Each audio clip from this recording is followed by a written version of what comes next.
unions and local banks. But this is only a temporary solution. The reality of what we have to do, and I've started this process. We all have to do it. You have to move your money, get it out of these multinational banks that are, listen, if you want to understand what happened in Egypt, what happened in Egypt, Tunisia, Syria, all these places, it's directly related to what happened on Wall Street. Because the commodities market zoomed up because all the real estate was collapsing, and so they start putting their money into commodities. Commodities go up, and suddenly the Egyptian, who was paying 25% of his income for food, is now paying 45% of his income for food, and he can't afford it. And they're literally starving. This is happening in many, many places around the world.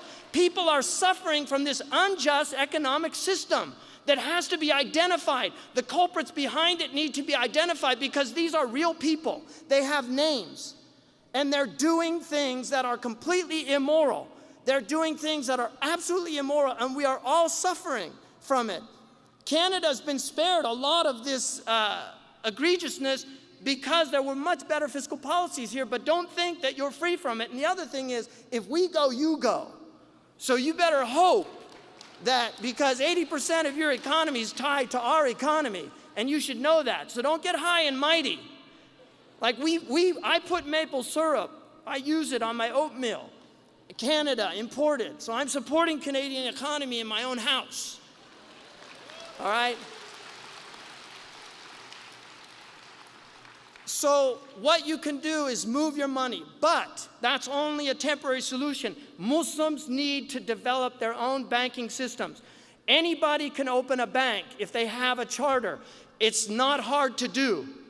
And banking is the biggest scam that's ever been perpetrated on people. Really, if you understand banking, you will be amazed at what they get away with, because this is the only private company that can create money out of nothing. We all have to earn our money.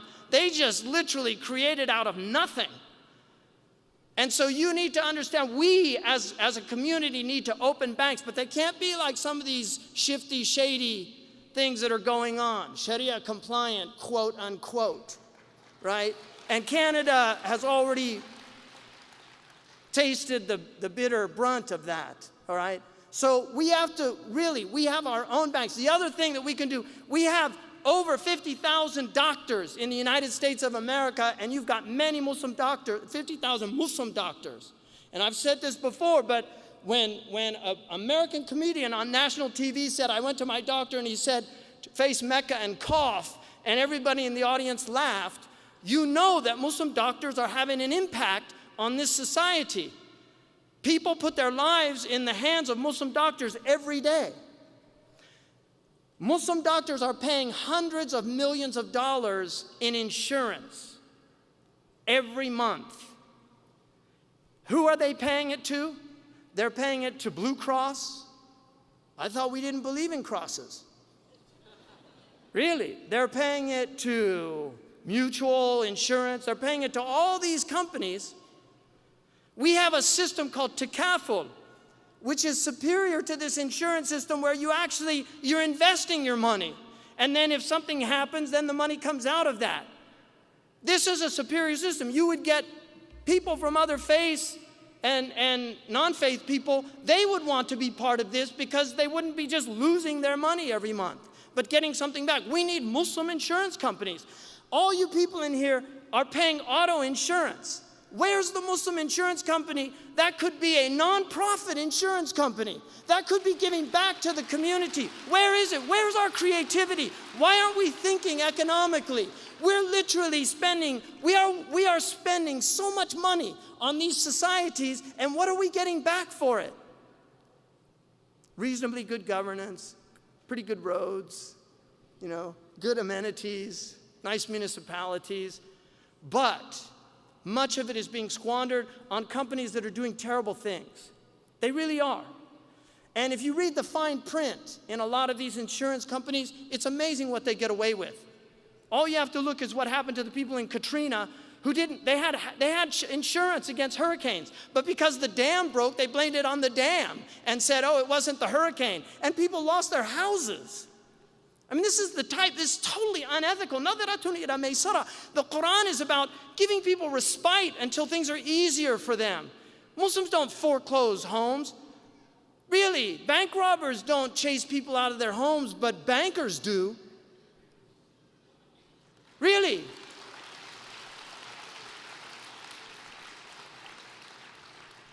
It's amazing what they get away with. Woody Guthrie, the great American poet, said, some will rob you with a fountain pen, some with a 6-gun, and some with a fountain pen. I mean, people were completely robbed. All these securitized loans, derivatives, packed in, and they were robbing everybody. It wasn't just the people that were signing those deeds. They were robbing the fireman's insurance, the teacher's insurance, people's 401ks, all these people that thought their retirement were in AAA loans, Standards and Poor, all these people that are giving them AAA loans, and it wasn't AAA loans. And then they were betting against themselves. This is what was going on, complete unethical behavior. Now, if you look, Spinoza said that greed, avarice, and covetousness are species of madness. They're types of madness. We forget that these people are actually insane. And yet we give money. Allah says, "La tu'tu sufaha amwalakum." Don't give idiots your wealth. Don't give idiots your wealth. Allah says this in the Quran. Do not give your wealth to people that will misuse your wealth. We are empowering them with every check we write, with every time you use that credit card. Use cash. Don't give them that 4%.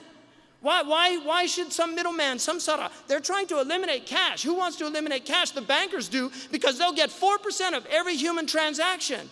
Don't let them do that. Start using cash. But that's only a temporary solution. We need to recognize that commodity-backed wealth is the only sound form of wealth. Commodity-backed wealth is the only sound form of wealth. They will argue, and let me tell you something about economics majors. Economics majors go through a brainwashing program. Seriously, because they come out of it with all these ideas. And if you try to say something like, we need to get back to a bimetal economy. Oh, no, that's passé. They got rid of that. It was a bad system. It doesn't work. Who said it doesn't work? It worked for thousands of years. Human beings traded in gold and silver for thousands of years. Gold rarely inflates. It inflates when new mines are discovered, but there's only about a 2% increase in gold every year. So it's very minimal. But look at the inflation that your money is having. Robert Frost wrote a poem that he never published about currency. And that poem, he said, the pain of seeing 10 cents turn to 5. We clutch fiercely at the part we think we feel it in, the head, the heart. Is someone cutting us in two alive? Is someone at us cutting us in half? We cast a dangerous look from where we lie up to the enthroned kings of earth and sky. They know too well what's good for them to laugh, right? He was talking about inflation, 1919, inflation, when Woodrow Wilson, to pay for all the war problems, printed up all of this money, inflating the currency and paying. That's why do you think the Chinese are angry? Because they're seeing all of that money that they're holding is being inflated. They know what's happening. There's a book recently out called Currency Wars, threatening about the collapse of the dollar and the fact that we're in a currency war. What's going on in Europe is a currency war against the euro. The euro is being destroyed. The yen, the dollar, the euro, the mark, these are the global currencies, and this is happening all around us. And yet we remain oblivious to it because these currencies are fiat currencies that have no intrinsic value. Intrinsic value is in gold and silver. At the time of the Prophet ﷺ, gold and silver, it was a 10-to-1 ratio. At the beginning of America's bimetal economy, it was a 14-to-1 ratio under Hamilton. In 1873, they prohibited silver as a monetary means of transaction. Why did they prohibit silver? Because the bankers knew that there's more silver than gold. They wanted payment in gold because farmers and poor people could pay with silver, and it was like having an easier way of paying off their debts. And so they actually outlawed silver in the United States in 1873.